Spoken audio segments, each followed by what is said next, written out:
Yeah, Jambo. My name is Eric Mbai. I'm the director, Eminent Merchants Limited, a car importing company based in Meru. We are located in Meru along the Mau Highway, just after Kenya Methodist University. Personally, I was born and brought up in Meru, just within this ward called Nyaki West, in a place called Runogone, and attended school just within. High school, I joined Meru School, and then I later on joined Moi University, where I did a course called Hotel and Hospitality Management. But later on in life, within the course of my life, I worked for a local university as a lecturer. But due to the passion that had grown in me since I was a kid, of the liking and the passion in terms of motor vehicle business, I decided to venture in this business in the year 2019. The passion was brought forward by the many exhibitions that I used to attend as a kid with my father, especially during the ASK show.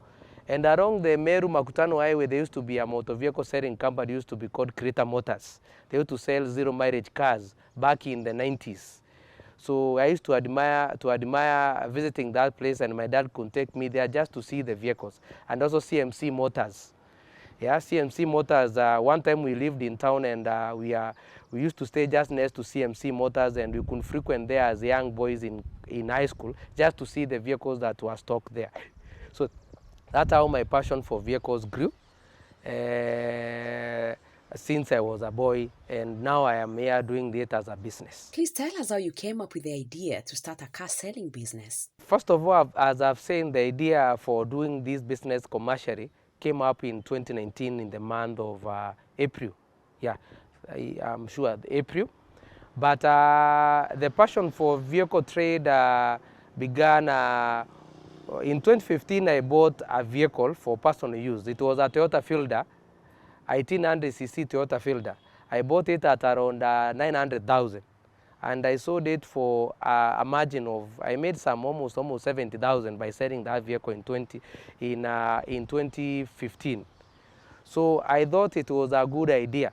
So from that time, I started buying my own cars and selling them, not commercially. I was just doing it as a passion. So I buy a car. If somebody tells me that I have a nice car, I just tell them, if you're interested, I can sell it off to you. Then I go ahead and repurchase another one.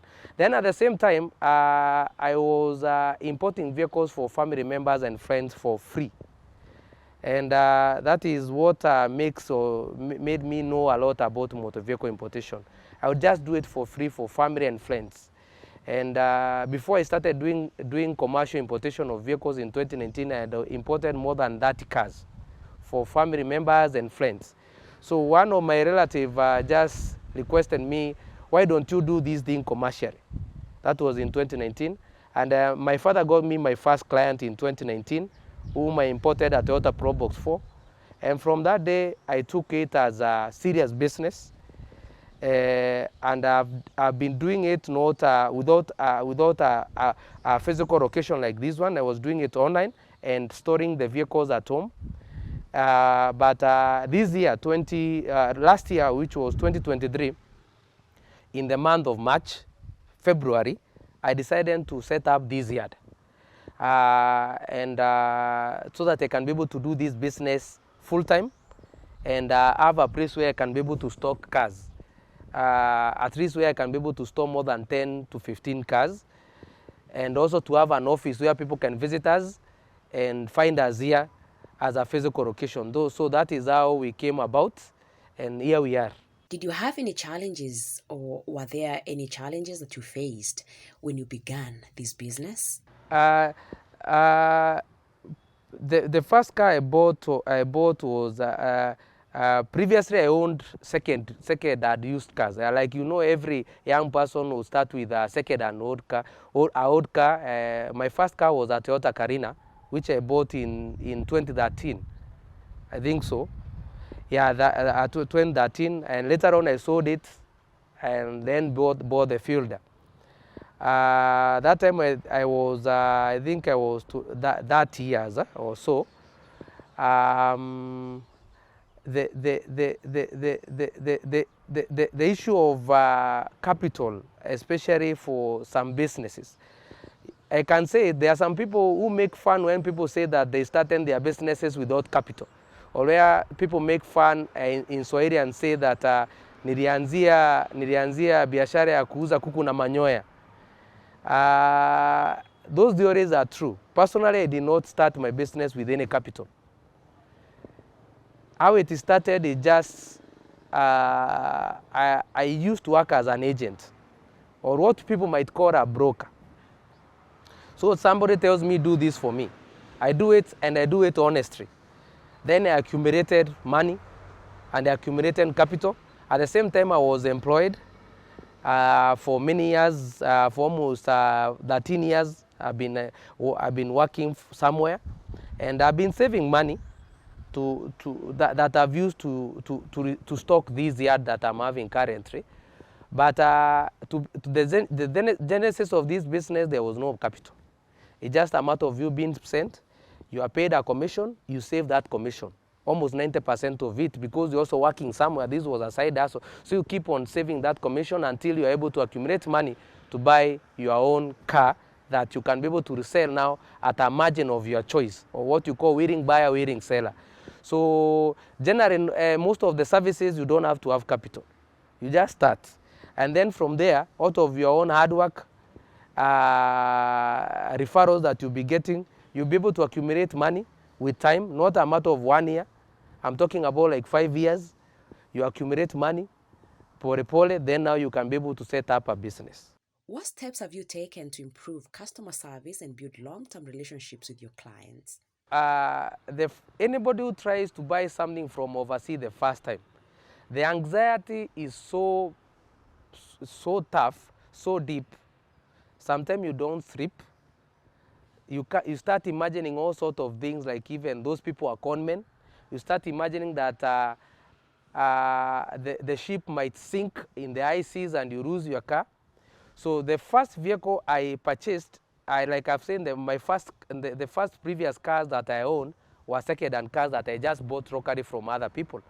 But the first car I purchased, which I purchased in Japan directly, I can tell you the anxiety was extremely very high. Sometimes I could not even sleep properly. I kept on tracking the ship using the links that used to be provided by the shipper. It was not easy. If the shipper never, sometimes I would just call the shipper to confirm something, and if they don't answer my phone, it becomes terrible and terrifying. So the process is not easy, especially for the first timer. And by the time I was now doing this business commercially, I was used to, and I knew that everything is going to work, and I knew all the processes, and I knew all the genuine shippers that I could approach for them to be able to supply me with the car. But to be honest, it's not something which is very simple for somebody who is buying the first car for their first time, or they are importing their first car. So that's the reason why we come in. We carry for you the baggage. We carry for you the anxiety. You transfer the risk to us, because you sign an agreement with us, so you are sure that you are going to get your vehicle. You don't have to have sleepless night. You don't have to worry where the vehicle is. You just wait for the day that I tell you that that's the day that your vehicle is going to arrive at the port of Mombasa. This is the date that I'm going to deliver the vehicle for you in Kenya. So that January. So it's not an easy, it's not something that I can say is just very simple, especially if it is the first time you're doing it. Motor vehicle business requires a lot of extreme honesty and openness. And this is because this is a capital intensive investment even for the purchaser, the clients. And also the industry is loaded with a lot of people who are not honest. And also crooks, or what we can say conmen pia wako. There are many in the market. So for you to stand out in this market, first of all, honesty is number one. And through honesty and openness, you attract a lot of referrals. And exactly that is what has kept us moving up to where we are. We cannot brag that we have really done a lot in terms of where we are.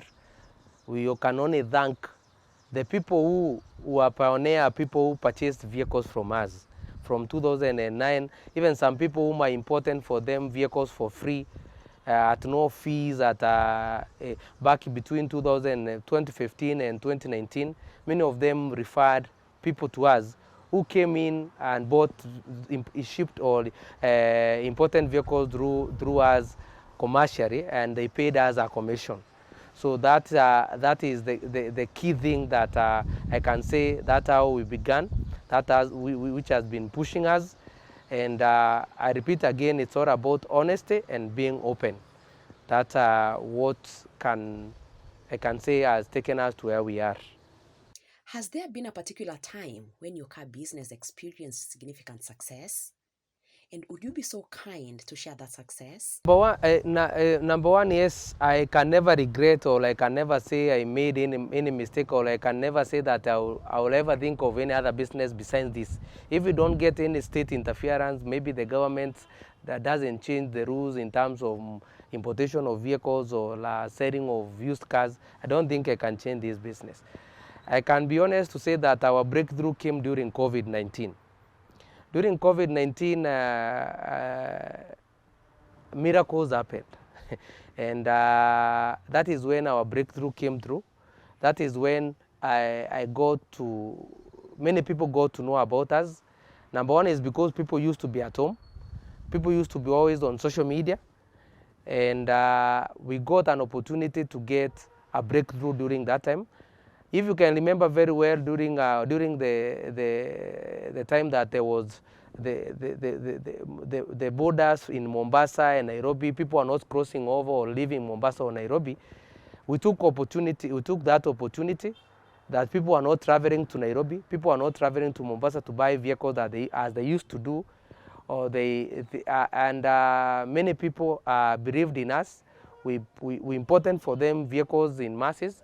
Number two, that time during COVID, the vehicles were cheaper in Japan. So we shipped a lot of vehicles during that period. And it gave us a very big exposure. Many people got to know about us. And we are still riding on the same customer base that we created during COVID-19. That was in 2020. I don't say I thank God for that because other people suffered and other businesses went down. But it was when our breakthrough came through.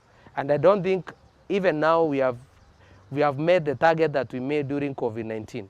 We can't even meet those targets.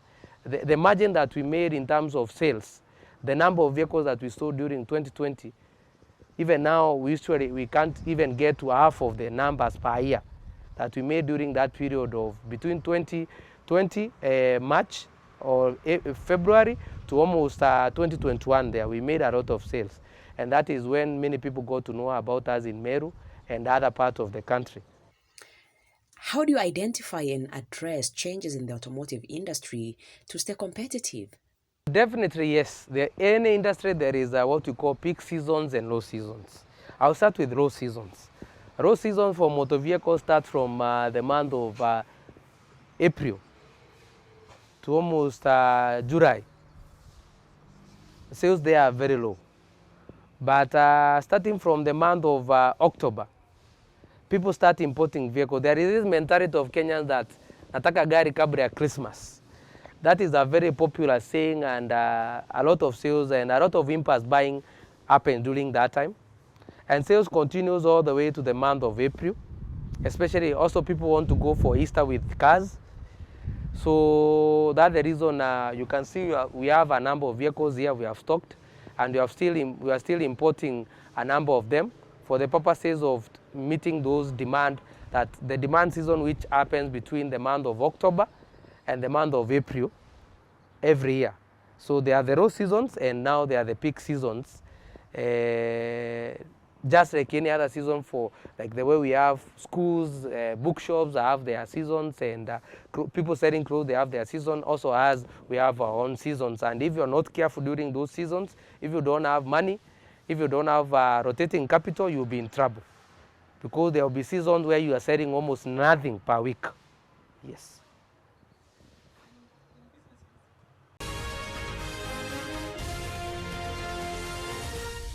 Number one, from the beginning of the process of either if you are importing a vehicle for a client or even the client has sent you to source the vehicle locally, communication. Like I said, buying a vehicle is a capital intensive, as an investment that is quite capital intensive. During the entire process, communication to the client, being open to the client, and giving hope to the client is paramount. For us, from the beginning, when we start the process, we keep on furnishing the client with all the information and all the necessary documents that they might require. Like once the vehicle inspection has been done in Japan, what we call QSIJ has been done, you communicate to the client. Once the shipping schedule has been confirmed, you communicate to the client, and even you tell them the name of the ship that is bringing their vehicle so that they can also keep tracking if they want to track. Once the vehicle arrives at the port of Mombasa, we ensure that immediately the vehicle is offloaded off the ship, we go take the pictures of the vehicle, a small video, and we send to the client. Once we clear the vehicle for the client, we also do our package also includes, when you are doing includes delivery. We deliver you the vehicle at your doorstep when the vehicle is fully serviced. And as usual, we usually keep on checking on you maybe the first 2 or 3 months to know that you don't have any issue, so that if you have an issue, you can be able to know if it is an issue that came about from the importation process, if the vehicle came in when it was faulty, or if it is something that a problem that has come due to the negligence of the client. We give them technical support where it requires, if they need to see a mechanic, if they need anything, even if the vehicle is not doesn't have any issue. Maybe they want to upgrade their vehicle, they are going to upgrade something, entertainment system, they want to pimp their vehicle to look more better, all those kind of things. We keep on following up with them, and also when we have some merchandise, we look for them and send them some merchandise here and there as a way of telling them we did not forget you the moment you bought a vehicle from us. We still value you and we still need you. So those are some of the important things. Just communication, checking up with them is enough, and also giving them the technical support they require, especially in terms of any technical support they require. That is all that we can say is part of the customer care that we usually major in. Has technology played a significant role in your car business? And do you use digital channels like social media or websites to attract new customers? In this current era that we are in, you cannot avoid doing that. We are active on all social media platforms, from X, which we used to call Twitter, TikTok, Instagram, Facebook, name it. And also YouTube, we have a channel. We frequently shoot videos here using our mobile phone, just a phone. We post small content on YouTube. Every day we have to post something on social media in relationship to updating what we have. We market purely on social media. We rely on social media and bloggers to market our content, and also bloggers, relevant to the question that you have asked. We use the bloggers. We also use social influencers, and also I'm highly active on social media, on Facebook, and TikTok, and Instagram, and on YouTube. So we have the platforms there. We go by our own names, Eminent Merchant Ltd, there is a very active account which I use, which is my own personal account under my own names, Eric Kedenjimbai, with a lot of followings, and we post content every day, more than 5 times per day, and keeping users on updated. And I can say that we drive almost 60% of our sales from social media, and 40% of our sales from referrals. Now, like our location where we are located along the Maua Highway, the Ruire Junction, the road that connects also Eden to Isiolo. We strategically did that because of targeting walk-ins. Yeah, walk-ins are there, but you might not get many, but you can't miss a few per month. But mostly people who have seen you, have been following you on social media to build trust on you and confidence, they are the majority.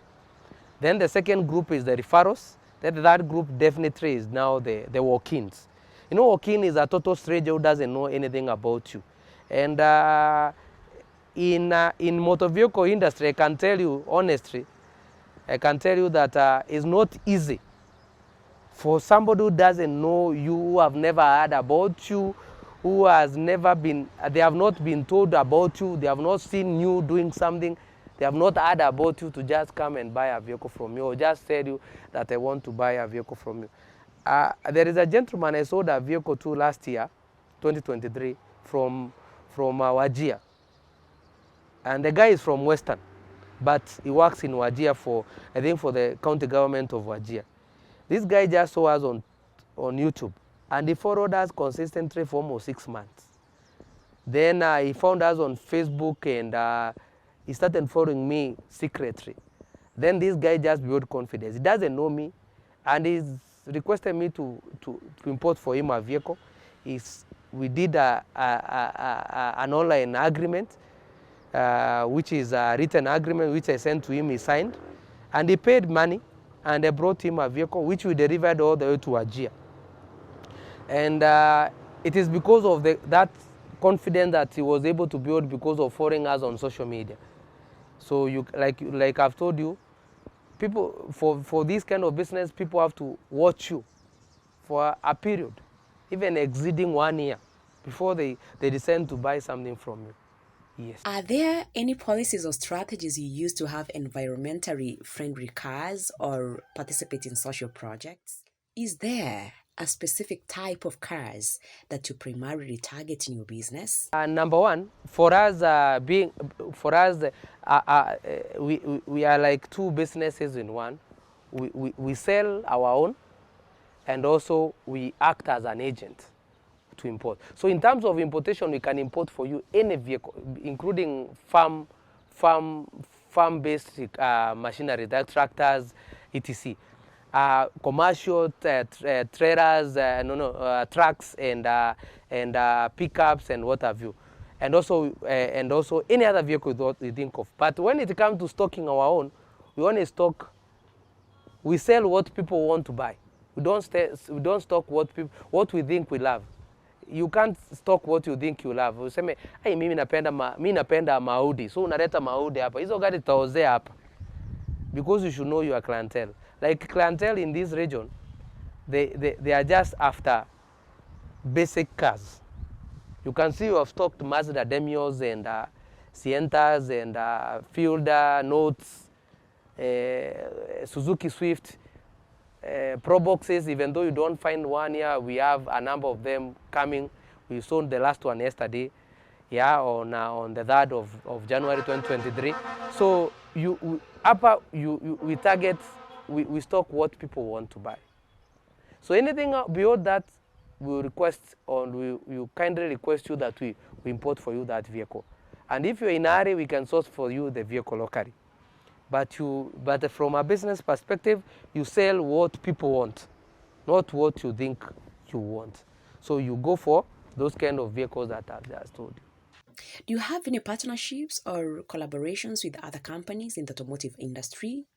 If yes, could you explain more about that, please? Yeah, though I can't mention names, but we have partners with many companies. Like for example, here other motor vehicle sellers, even as far as Chuka and as far as Nanyuki. I have a partner in Nanyuki who comes to pick vehicles here and resell them.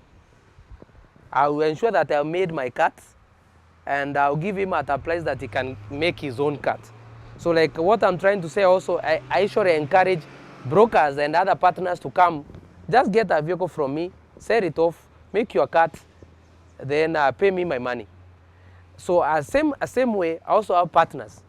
I have a number of people in Mombasa who are mass importers, that they'll give me a vehicle at a price that yourself, if you go there, you can't get at that price. So go get a vehicle from that place, and I'll be able to give it to my client. So we source vehicles locally, and we have many people who keep on sending me offers of good deals for vehicles that are available locally. So we have many partners. And if somebody wants a vehicle within 2 days or 1 day, I can be able to get you a vehicle locally. What economic-related challenges do you encounter in your car business? Definitely, yes. The economic situations or the way we are, not even locally, just not, forget even about Kenya. Maybe sometimes people think that the economy of Kenya is doing poorly. Maybe no, but this thing is global. It's global. The same problems we have. Look at even the fuel price. The fuel price in Uganda or in our neighboring countries is equally the same.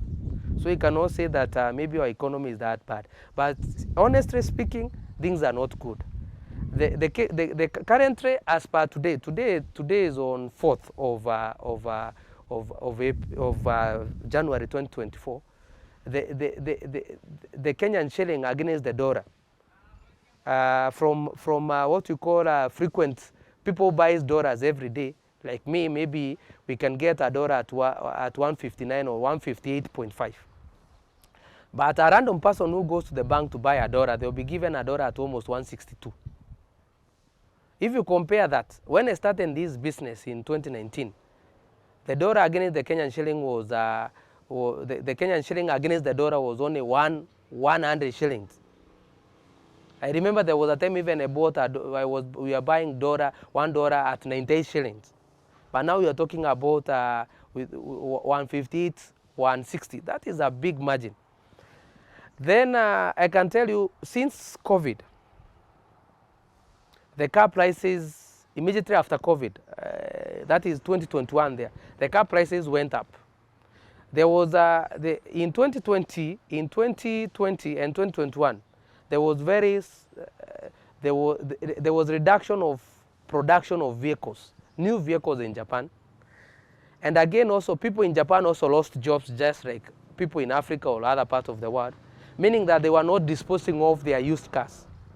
So the few used cars that were in competition, in Kenya, the same vehicle, the same quality of vehicles we buy in Kenya, they're the same vehicle that goes to Malawi.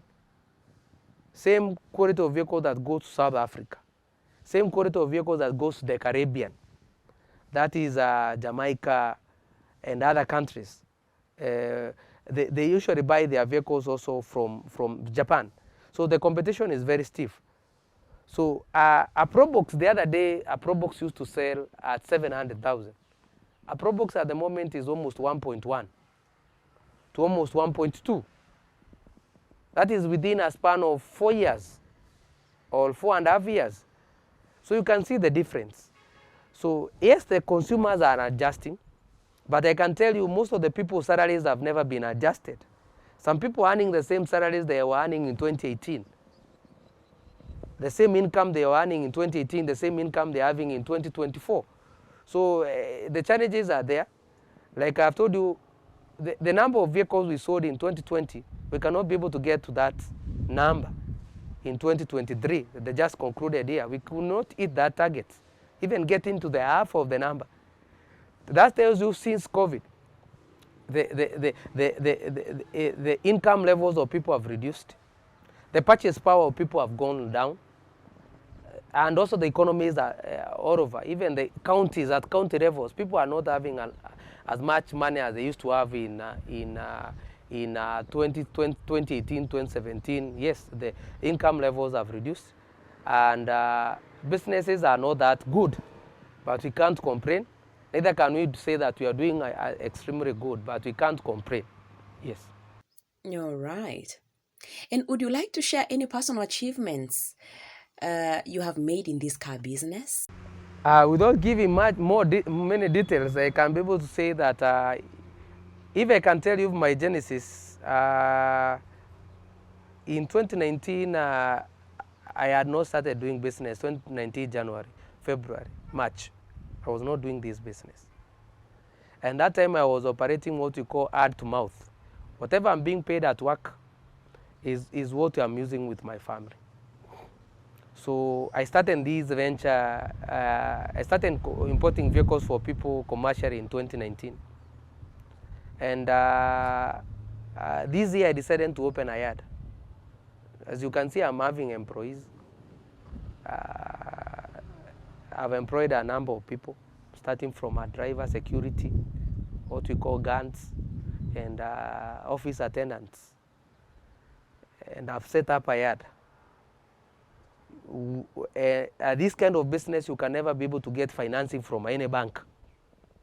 It's not easy because what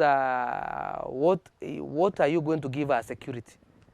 So I'm not using any financing.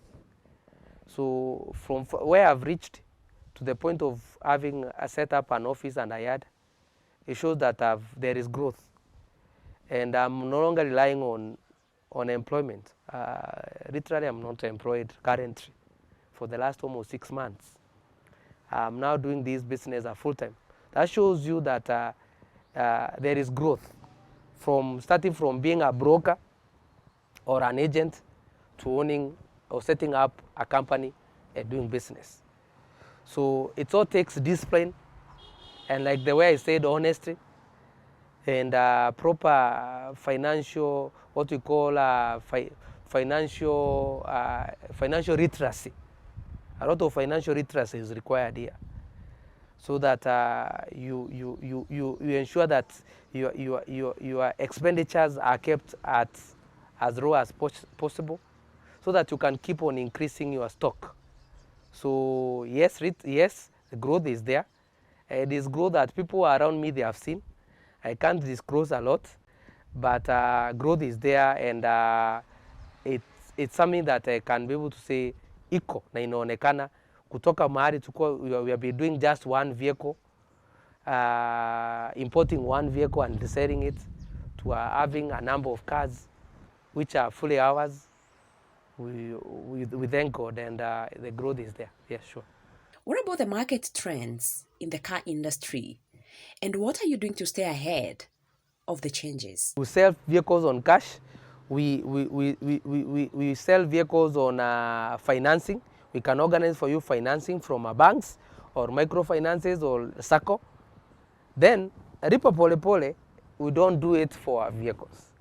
I've not grown to the point of giving vehicles at Ripa Pole Pole, but I can organize for you at a better rate than you could have gotten from my partners.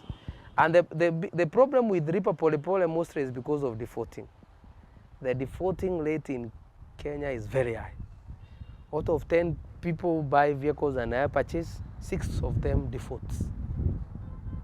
So you can imagine a small, I cannot call myself as a big entrepreneur, a small entrepreneur like me, with a stock of maybe 10 cars or so, and you default one car, you have crippled me. You disappear with my vehicle, your phone is switched off, you disarm the car track, why will I get you? So we avoid that. I'm not saying that people are defaulters, but the percentage of defaulters is very high. So, but I can organize for you from our mass partners who buy vehicles in big, who are willing to take the risk. But personally, I have not reached the point of taking risk of Ripa Pole Pole or hire purchase. But I can organize for you hire purchase. Within 2 days, you can be having your vehicle at your residence. Only 2 days. Yes, I'll make a phone call somewhere. I'll send your documents. Agreement will be sent to you. You sign from where you are, or I'll sign for you, whatever the case. And the vehicle will be brought to you within a span of 2 days. Yes. Now let's talk about the future. Do you have any big dreams or future goals that you may want to achieve in your car business? Yes, definitely everybody has a dream. And my dream is not just to continue staying here. I wish one day to expand to other areas, at least to expand. The more you expand, the more branches, the more probability of you growing. The probability of somebody who is in Nanyuki knowing about me is almost 0. Or if we can say it's only 1, maybe through social media or referrals. Me being here, I'm purely relying on people from Maua. That is people from Maua Isiolo and the people from Meru who stay within these areas. Somebody from Kobo will be very hard to know about me because you can see where we are located. You are located on your way to Maua. So somebody from Kobo getting to know me, maybe through social media or through referral. So if I get a chance to have a branch maybe in Chuka or maybe in other place. Also, one of my dream is just like any other car motor vehicle dealer who wish to work with to become a dealership for a certain company like even maybe Toyota, Isuzu, Mazda, Mitsubishi, and be selling zero mileage cars. You know, because those cars, when you get them, you don't even have to register them. You keep them until when they are bought, because they are sold as CBU, complete built units. So if I'm able to attract a company, a manufacturer, to sell them vehicles, who knows? Even one day you find myself selling for BMW or selling for Mercedes, or selling for Toyota or Isuzu or Mazda or Citroen, whatever the case. That is a dream that I dream about. So nice, because the stress of selling a zero mileage car as compared to a used car, selling a zero mileage car is very easy, because there is nothing that you are being questioned for. Somebody is not coming here to ask you about is the vehicle accident free, I don't know the mileage, I don't know, looking for scratches or errors here and there. Yeah, it's very easy to sell a zero mileage car. So that is one of my dreams, to work with one of those company manufacturers or car motor vehicle assemblers. Yeah, I would really appreciate if one day I get to grow to a point whereby I'm the person selling Mitsubishi vehicles in Meru.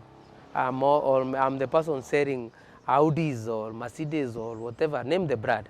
That is some of the brand. And to help many people and employ more younger people. Like, I wish to have many people, like the way the vision for Kibaki, where I used to say, create jobs. That is my passion. I have more people working for me. I would really appreciate that. And that is all about expansion and growth. As we wrap up the program, would you like to give any advice to other entrepreneurs who may want to start a car selling business? And what advice would you give them? Before even giving anybody advice on how to start business, or first of all, maybe advise anybody who might be wanting to buy a car. I've been doing this business for the longest time possible, and our profile is good. Our track record is good.